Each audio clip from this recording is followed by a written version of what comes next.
Skateboard. Noun. A deck, usually multiple plies of wooden veneer with 2 metal turning trucks, 4 clay or polyurethane wheels, and 8 bearings, assembled and mounted in a specific fashion.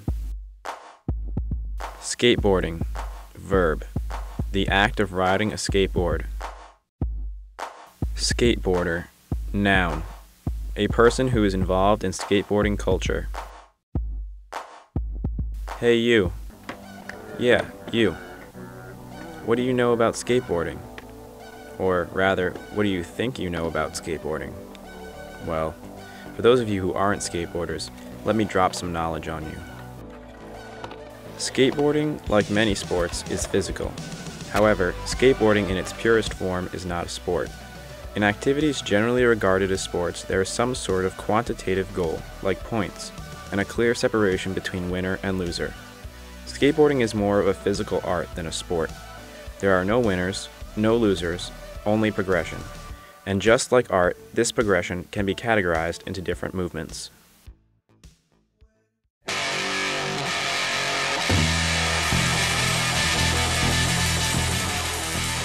Here are some visuals of skateboarding in the 1950s and 60s, when skateboarding was born. Skateboarding originally evolved from surfing, and most of the tricks and styles featured at this time emulated that heritage. These are some visuals of skateboarding in the 1970s and 80s. You can see how the riding terrain is different, and that people are sporting a more aggressive style. This progression is popularly credited to a group of skaters known as the Z-Boys, and was referred to as the Dogtown movement. Then we have some visuals of skateboarding in the 1990s and early 2000s. Once again, the terrain has changed from a mostly vertical style to street style obstacles. This may be the type of skateboarding you are most familiar with. Finally, we have some visuals from the late 2000s and early 2010s. Some of you may argue that what you are seeing are longboards and not skateboards, but whatever you call them, they still meet the definition of a skateboard that we established earlier. The soft wheel movement once again shows a change in riding terrain, tricks, and style. The bottom line is skateboarding is a physical art that is constantly evolving. The artists are the skaters themselves, and the board is their medium.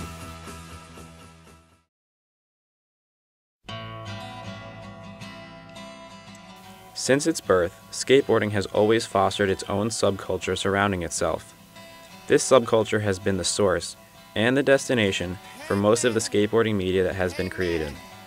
The distribution of all skateboarding media at one time adhered to a strict hierarchy. This all changed when the internet became popular.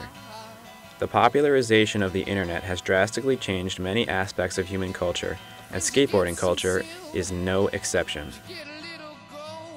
One way that the internet has changed not just skateboarding media distribution, but all media distribution, is by allowing anyone to easily create, duplicate, alter, and share what is referred to as new media. New media is essentially digital media that does not exist in a tangible form. For example, a digital photograph like a JPEG file. This new media is changing skateboarding culture, and here's why. Before the internet, skateboarders would capture their art on film either as still images or a motion picture. They could then distribute their art in a few ways. Pictures could be used in skateboarding posters and magazines as either an article or an advertisement, and motion pictures could be assembled, edited, and produced as a skateboarding video, often released under the distribution of a skateboarding hard good manufacturer or local skate shop. Forms of skate media like magazines were only released every month, and videos even more sparingly.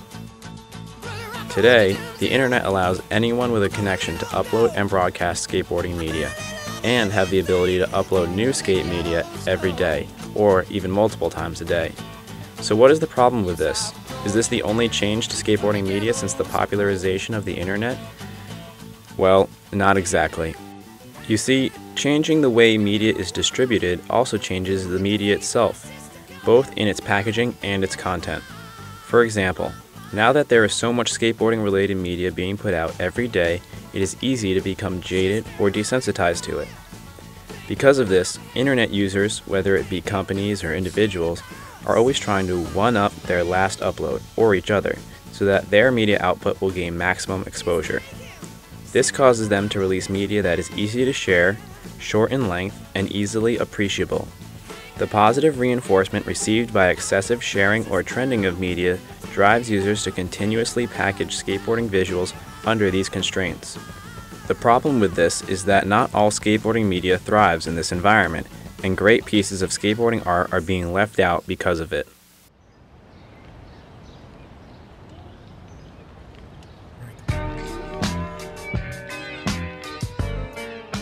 So, what is a great piece of skateboarding art? Well, skateboard media has three possible goals when being distributed. One is that the viewer feels compelled to get up right at that instant and go skate. The second is that the viewer feels compelled to get up right at that instant and go buy something related to skating. And the third is a sort of a mixture between the both, where the viewer feels compelled to skate, but is often being consistently compelled by the same company, creating or reinforcing a brand loyalty. Ultimately, the goal of skate media is to be evocative. The question that is raised by this statement is if new forms of skate media really motivate us the same way as old skate media. Arthur Darien of Kingpin magazine says in his article, "How is the internet changing the way we appreciate skate videos?" In the VHS days, it was so annoying to fast forward parts that you would often end up watching the ones you initially disliked. For those of you who didn't skate back then, it may sound like torture, but it's quite the opposite. Very often it takes a few viewings to appreciate the subtleties of certain styles, and more than once I found myself being stoked on a guy I used to find stinking. Is it possible to really appreciate skate media like Arthur Darien describes if so much of it is crap? Oh shit. Ricky, you're gonna be famous. 5.0. Not to mention, bad for your attention span.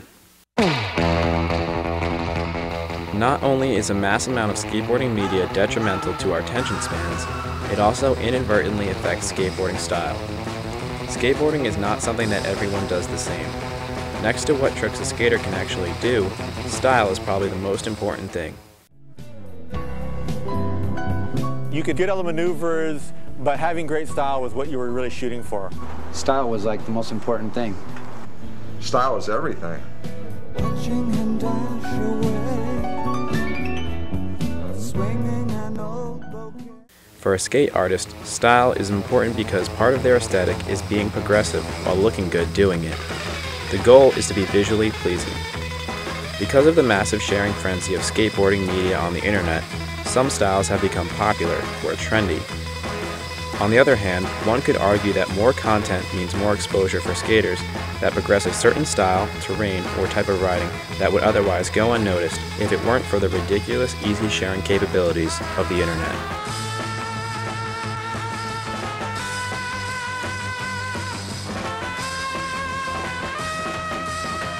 So we know that skateboarding is a physical art, and we know the way skateboarding media is distributed has changed.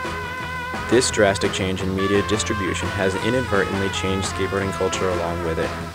It changed how we package and present skate media, and has even affected some skateboarders' style. Although the old establishment of skate media distribution is dying, that doesn't mean we should forget the lessons it has taught us about how skateboarding art can be presented. Skateboarding culture will always be evolving. That is inevitable. But wherever we end up as skateboarders, we cannot forget where we came from.